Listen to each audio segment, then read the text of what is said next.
Radhe Radhe friends, जय श्री कृष्णा। मैं विनीता आप सभी का स्वागत करती हूँ अपने चैनल ब्लॉग विद विनीता पे। आइए हम जानते हैं कि हमें अक्षय तृतीया के दिन संपूर्ण पूजा विधि में क्या क्या सामग्री लगती है। यदि आप अक्षय तृतीया का व्रत करते हैं और संपूर्ण पूजा विधि संपन्न करना चाहते हैं तो आपको इन सब सामान की ज़रूरत होगी। तो जहाँ भी आप पूजा करें, आपको सबसे पहले चौकी पर बिछाने के लिए एक लाल रंग का वस्त्र चाहिए, क्योंकि इसमें माता लक्ष्मी की पूजा होती है और माँ लक्ष्मी को लाल रंग बहुत ही अधिक प्रिय है। तो आप कोई भी शुभ कलर ले सकते हैं, लेकिन लाल कलर मिले तो बहुत ही अच्छा है। इसके बाद हमारे पास जो भी स्वरूप है, माता लक्ष्मी और भगवान विष्णु का जो भी स्वरूप है उसे हम ले लेंगे पूजा में रखने के लिए। यदि आप लड्डू गोपाल की सेवा करते हैं तो उन्हें भी ज़रूर ले लीजिए, लेकिन लक्ष्मी माँ के साथ भगवान नारायण की तस्वीर की ही पूजा होती है अक्षय तृतीया पर, तो आप ज़रूर करें। साथ ही हमें एक मिट्टी का पात्र लेना है, घड़ा ले लें या फिर आप मतलब कलश ले लें। जो भी है दान करने के लिए एक मिट्टी का बर्तन ज़रूर लेना है, क्योंकि अक्षय तृतीया पर मिट्टी का दान, बर्तन का दान सोने के दान के समान होता है। यदि आप सोना नहीं दान कर सकते तो मिट्टी का पात्र ज़रूर ले। अगर बड़ा नहीं लेंगे तो इस तरह का एक छोटा कलश तो आप ज़रूर ले लें, जो हम दान करेंगे या फिर हम अपनी बालकनी वगैरह में रख देंगे। पक्षियाँ भी पानी पीती हैं गर्मी में, तो उन्हें भी दान का ही स्वरूप माना जाता है। तो इस तरह से हमें एक छोटा सा घड़ा लेना है या फिर कलश कहिए।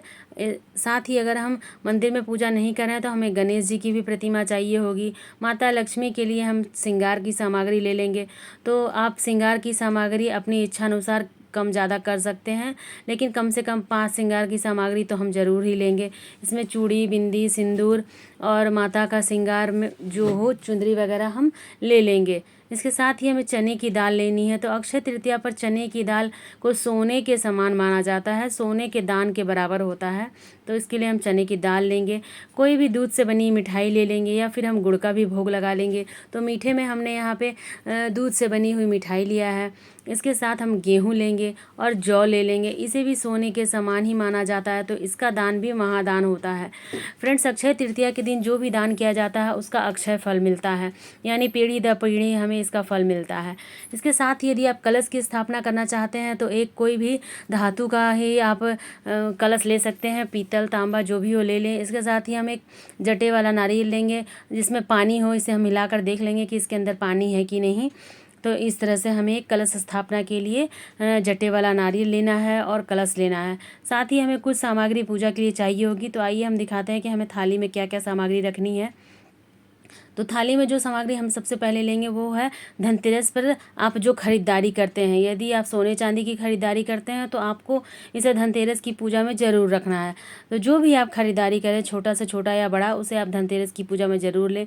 साथ ही हम 2 जनेऊ ले लेंगे, एक गणेश जी के लिए और एक भगवान विष्णु के लिए। तो आप 2 जनेऊ ले लें। यदि आपके पास जनेऊ ना हो तो आप कलावा से ही जनेऊ बनाकर समर्पित कर सकते हैं। इसके साथ ही हमें वस्त्र समर्पित करने के लिए कलावा चाहिए होगा, जिसे हम मौली भी कहते हैं। देखिए दोस्तों, इस दिन शहद का भी पूजा में यूज होना बहुत ही अच्छा होता है। साथ ही हमें चंदन लेना है। चंदन चूँकि शीतलता प्रदान करती है, ठंडक प्रदान करती है, इसलिए चंदन भी चाहिए होगा। साथ ही हम एक धूप ले लेंगे। तो धूप, अगरबत्ती आपको जो भी आप सुविधा के अनुसार हो आप ले सकते हैं, आप जो भी यूज़ करते हैं। साथ ही हमने चंदन लिया है, यहाँ पर सफ़ेद चंदन, कुमकुम, सिंदूर, अक्षत यहाँ पे साथ में है, ये भी हम ले लेंगे। इसके साथ एक घी का दीपक लेंगे। तो आप शुद्ध देसी घी का ही दीपक लीजिए। माँ लक्ष्मी की पूजा में देसी घी का ही दीपक जलाया जाता है। साथ ही हमें हल्दी लेनी है। तो यहाँ पर हम हल्दी ले लेंगे। जौ ले लेंगे, जो क्योंकि जौ को भी सोने के समान दान माना जाता है। इसके साथ ही हमें दक्षिणा लेनी है। तो दक्षिणा आप यथासंभव ले सकते हैं, जितनी आपकी इच्छा हो आप दक्षिणा ले लीजिए। फिर हम माचिस ले लेंगे। तो माचिस आप दीपक जलाने के लिए, धूप जलाने के लिए आपको चाहिए होगा, तो माचिस भी आप ले लीजिए। इस तरह से आप पूरी थाली सजा लेंगे तो आपको पूजा करने में कोई भी दिक्कत नहीं होगी। साथ ही हमें ऋतु फल लेने हैं। ऋतु फल मतलब इस महीने में जो भी फल आते हैं नए होते हैं, तो बैसाख के महीने में इन सब फलों से पूजा करनी होती है, या फिर आपको जो भी फल सुविधा के अनुसार मिल जाए। लक्ष्मी नारायण के पूजा में तो केले का विशेष महत्व है, तो आप ज़रूर ले लीजिए। ऐसे तरबूजा, खरबूजा, खीरा, ककड़ी, इन्हीं सब चीज़ों से बैसाख में अक्षय तृतीया की पूजा होती है। फिर हमें फूल लेने हैं। फूल तो बहुत ही ज़रूरी है, क्योंकि सुगंधित पुष्प माता लक्ष्मी की पूजा में विशेष महत्व रखते हैं। तो आप फूल ज़रूर ले लीजिए। जो भी फूल आपको आसानी से मिल जाए वो ले लीजिए। सुगंधित हो तो बहुत ही अच्छी बात है, नहीं है तो फूल तो है ही। तो जो भी फूल आपको आसानी से मिल जाए वो ले लीजिए। इसके अलावा आपके तरफ जो भी सामग्री ली जाती है वो आप ले सकते हैं, क्योंकि हर राज्य में पूजा करने का तरीका अलग अलग होता है। हमारे तरफ जो होता है हमने आपके साथ वही शेयर किया है। आपके तरफ जैसे की जाती है आप वैसे ले सकते हैं।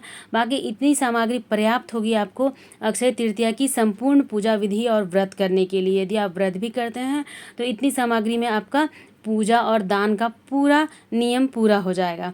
राधे राधे फ्रेंड्स।